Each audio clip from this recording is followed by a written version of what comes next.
안녕하세요. 오늘은 시편 106편을 좀 자세히 들여다볼까 합니다. 네, 시편 106편이요. 이게 참 구조가 독특해요. 시작이랑 끝은 할렐루야 이렇게 찬양인데 그 사이에는 뭐랄까 이스라엘 백성들의 계속되는 실패 그리고 또 하나님의 반응 이런 것들이 아주 그냥 솔직하게 담겨 있거든요. 맞아요.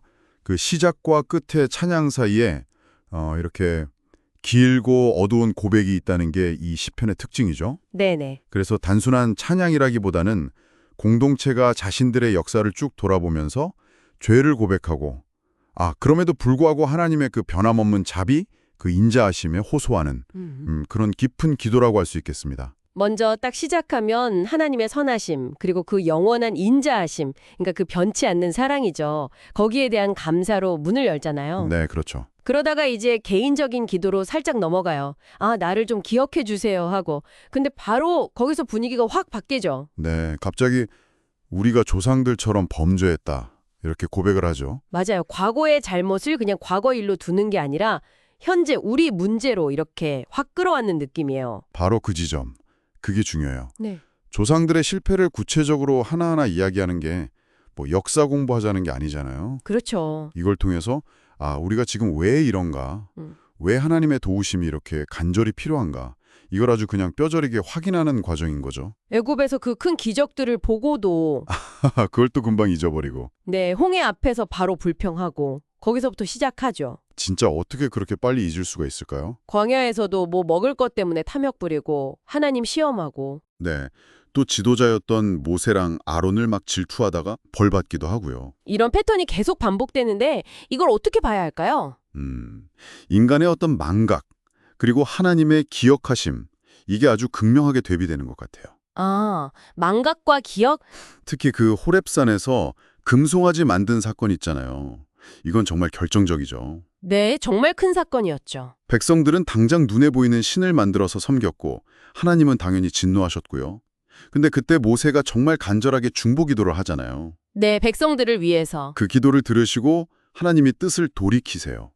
여기서 하나님의 자비, 또 그 선택된 지도자의 역할, 이런 게 드러나는 거죠. 하지만 안타깝게도 이야기는 거기서 끝나지 않죠. 네, 계속되죠. 약속의 땅, 그 좋은 땅을 앞에 두고도 못 믿고 원망하고 심지어 가나안 땅에 들어가서 그 이방신 바알부호를 섬기면서 우상에게 바친 재물을 먹는 끔찍한 일까지 벌어지잖아요.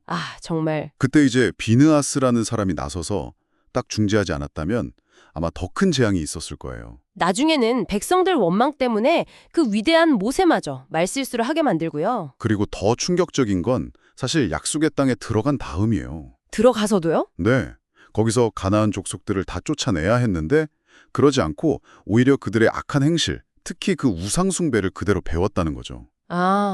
심지어 자기 자녀를 제물로 바치는 일까지 있었다고요? 네, 기록되어 있죠. 이건 뭐 단순한 불순종 수준을 넘어서는 거죠. 공동체 전체를 완전히 파괴하는 심각한 죄악이었어요. 하나님과의 그 특별한 관계, 언약을 그냥 깨뜨려버린 겁니다. 그 결과는 정말 혹독했고요. 그렇죠. 하나님이 진노하셔서 그들을 이방민족 손에 넘기시고 백성들은 고통받게 되죠. 하나님이 진짜 여러 번 건져주셨다고 나오는데도 계속 반역하다가 결국엔 비참해졌다 이렇게 기록되어 있잖아요. 네, 43절에 그렇게 나오죠. 이런 끝없는 실패의 기록을 쭉 읽다 보면 혹시 우리 안에서도 좀 비슷한 모습을 발견하게 되시는지는 않나요? 뜨끔하네요. 맞습니다. 근데 시편은 여기서 끝나지 않아요. 이게 또 놀라운 점인데. 네. 이 모든 실패에도 불구하고 다시 시선이 하나님의 성품으로 돌아가요. 백성들이 그 고통 속에서 부르짖으니까 하나님께서 그걸 외면하지 않으셨다는 거예요. 부르짖음을 들으셨군요. 네, 들으시고 그들과 맺었던 언약, 그 약속을 기억하셔서 그 크신 인자하심으로 다시 그들을 불쌍히 여기셨다는 거죠.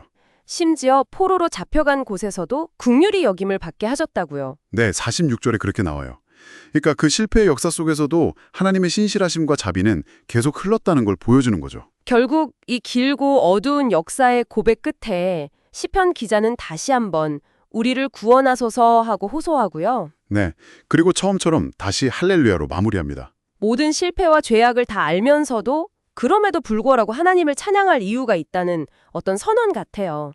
여호와 이스라엘의 하나님을 영원부터 영원까지 찬양할지어다. 모든 백성들아 아멘 할지어다. 할렐루야. 바로 그 점이 어쩌면 오늘 우리가 좀 생각해 볼 지점이 아닐까 싶습니다. 네. 이 시편처럼 혹시 당신의 삶이나 아니면 속한 공동체의 역사 속에서 좀 어두운 면, 반복되는 실패 같은 것들을 정직하게 돌아보는 그런 경험이 있으신가요?